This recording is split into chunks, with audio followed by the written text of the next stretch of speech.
Are the vast majority of video games outside the indie scene starting to feel the same? Even worse, do far too many play the same? Because in the current climate, it's genuinely a challenge to think of any AAA title or moderately budgeted indie that has a unique feel.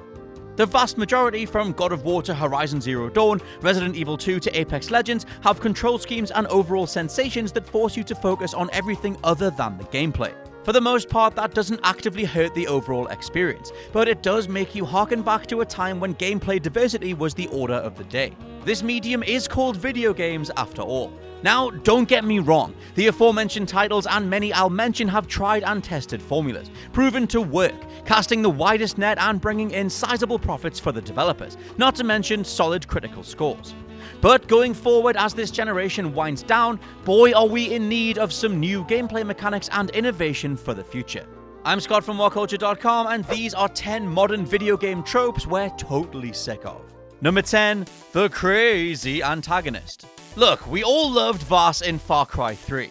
Played by Michael Mando, Vaas Montenegro practically leapt off the screen during the game's pre-release trailers, and is still one of the most memorable villains of them all, despite being killed halfway through the story.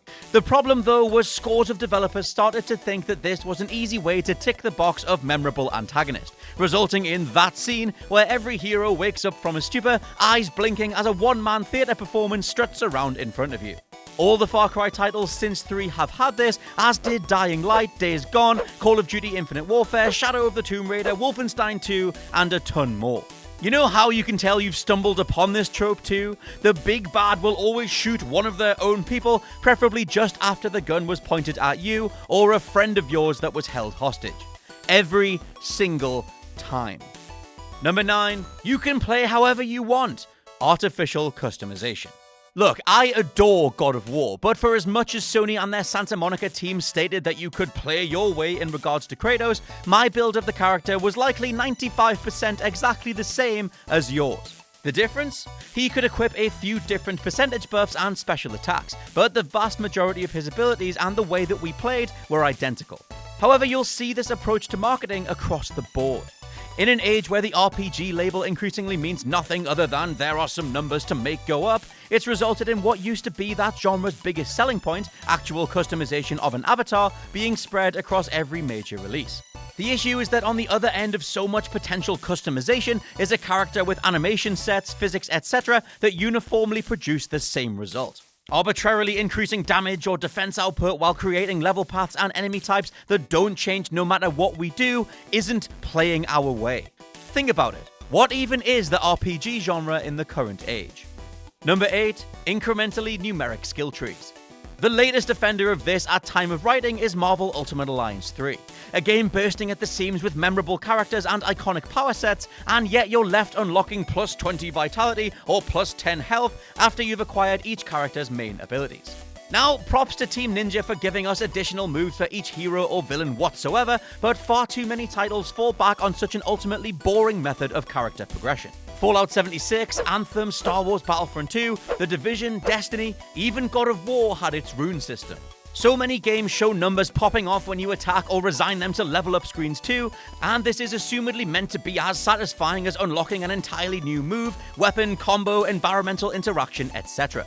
The problem, at least to me, is it doesn't fundamentally change gameplay. When all we're doing from moment 1 to hour 100 is making numbers go up or down while everything else stays the same, that rings so painfully hollow for both the medium and its players. Number 7, pretending multiplayer games have worthwhile single-player components. Hey, pre-launch AAA game interview snippets and advertising, we know when you're lying. The whole "and it's entirely playable in single-player" comment as an answer to always online or platforms for content is, for want of a better word, a load of bullpoop. Yes, you can play The Division 2 offline, but the majority of levels and enemies are built to be tackled by groups, the game wanting you to cover flanks or get the drop on enemies in the background. Not to mention, if you go down and haven't equipped a revival perk, itself a limited resource, you're just stuck. Sent back to a previous checkpoint a good 20 minutes ago to try again, knowing that you simply don't have the right tools or amount of bodies to succeed. Anthem had the exact same approach, as did Destiny, and with Dragon Age 4 already being touted as a live service game, despite the franchise being regarded as one of the best single-player RPGs of them all, I kind of fear for the future of another game that puts us in the same situation all over again. Number 6, hiding in tall grass. They're coming! Quick! Hide in the tall grass! There's just always some tall grass, isn't there? Some nebulas constantly in the right spot, peppering the environment tall grass. Because once Metal Gear Solid started to peter out, Splinter Cell undersold, and Hitman went on hiatus, the majority of game developers didn't want to do stealth anymore, at least not as a main focus. Instead, they want the potential intensity of a stealth sequence. The white knuckle, are they not gonna spot me stuff, without building an entire set of mechanics that exemplify a game overall. So we're left with what Assassin's Creed set in motion and every other title has cribbed. Patches of grass that render you invisible, detection meters, and some random thing to throw out as a distraction. Usually a rock. This makes every stealth sequence from Horizon Zero Dawn to A Plague Tale, Days Gone to A Way Out, absolutely identical. Stealth used to be a whole genre, and if you're going to include it, flesh out a bunch of transition animations, give us loads of different takedowns and vantage points, level pathways, and equipment. Basically, just commit and do it right. Number 5, getting duplicates in loot systems. Literally no one feels anything other than annoyance or frustration when they spin the wheel on a random reward mechanic, only for the results to come back with something they already own. Your options are then to try again or give up and do something else. It just sucked with card and sticker packs as a kid, and it sucks now. Like, yes, I absolutely get the need for duplicates in theory. They certainly bulk out any RNG part of a game, and theoretically, depending on how insidious the drop rates are, gives your game a few years worth of quote-unquote replayability. But honestly, have you ever seen this as anything other than a necessary evil on the corporate side? Even the otherwise beloved Overwatch suffered from this, seeing a few matches worth of game time reduced to getting the same stickers or sprays that you already had, leaving you to convert them into currency for another spin of the wheel. It would certainly be harder on the art department, but how about we eliminate duplicates from loot systems going forward? Number 4, 4-tiered loot systems.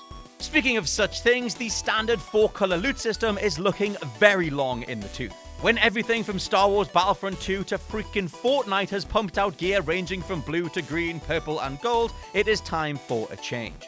Essentially, I would say that we are overdue a remix of how to even do any long-form rollout of equipment. Maybe there should just be a focus on augmented abilities instead, more types of weapon damage, or a way to get around boxing so much stuff into so few pools. If all of our rewards are color-coded, it only pushes us towards the upper echelons of what's on offer, and that makes the majority of the experience feel way too throwaway.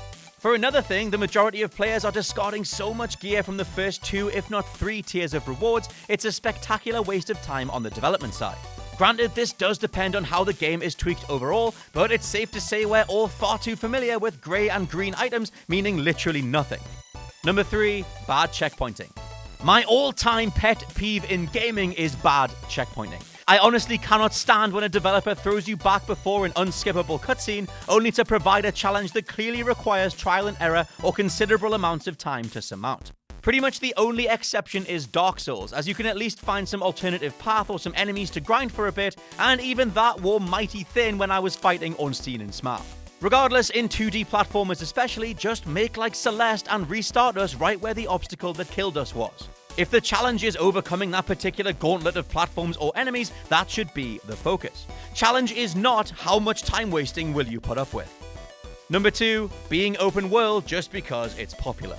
GTA 3's open world revolution was one hell of a thing, but almost 20 years later, we're still seeing the effects of it on the industry. From titles that scatter their content across a map because that's what the kids want, to those that actively feel like the landmass itself is empty and pointless, so many developers try to tick this box.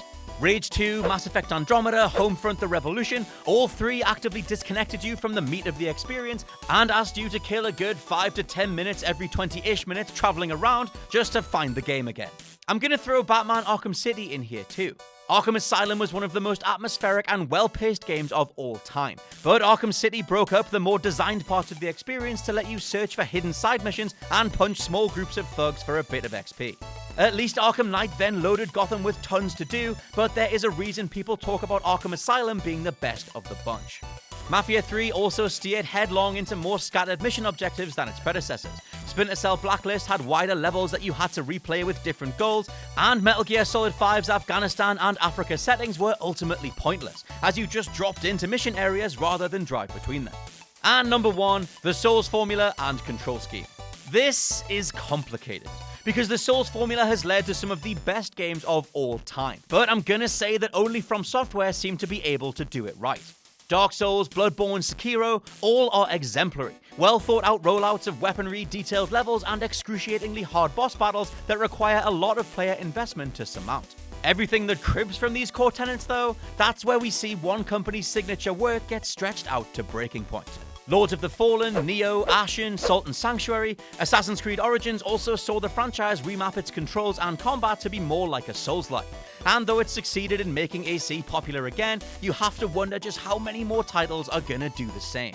The Souls template has become a unifying control scheme for third-person action, and any mass experimentation on how characters can control outside of this has mostly been discarded. At least, that is what I think.